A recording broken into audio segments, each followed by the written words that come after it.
How are you all? Trust all of us are well. Today was the birthday of Keshvi, and she desired to go and dine at a popular multinational outlet. She ordered three things, and of the three things, she was very happy in having two of them. But the third was something that she was avoiding, and that third was French fries.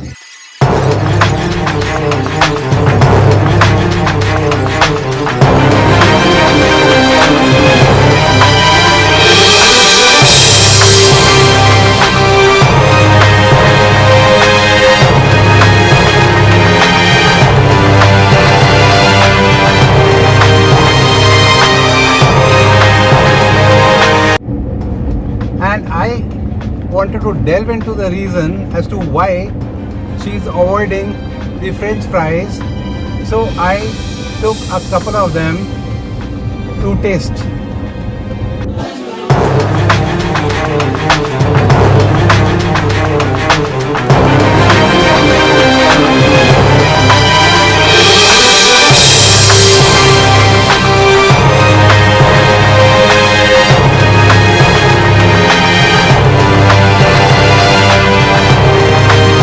I found that some of them were crisp, really crisp. Some of them were very soggy and they were drooping. And the third were as good as raw. So the mistake came to me, and immediately I realized that the production team has made a mistake. Now I remember from my experience that French fries, whenever the order came, we made them in two different ways. Number one, if the order was immediate, that it had to be produced and made and to be delivered within 20-25 minutes. So we followed one method of making very crisp French fries. So I'm going to show you that method. But along with that, there is another method where the French fries are made very crisp, but the order is to be supplied, say, after 2 hours or 5 hours, or in the evening, maybe after 10 hours, or maybe after 2 or 3 or 4 days. So both the methods produced French fries which were absolutely crisp, but the method were different. And today I'm going to show you what those two methods are.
How did you like the French fries and both the methods? Do try them and make the French fries absolutely crisp like I have done. And till the time we meet again with another recipe or a video, thanks for watching. Bye. Have a nice time. Until then, as I always say, live healthy, cook healthy, and eat healthy.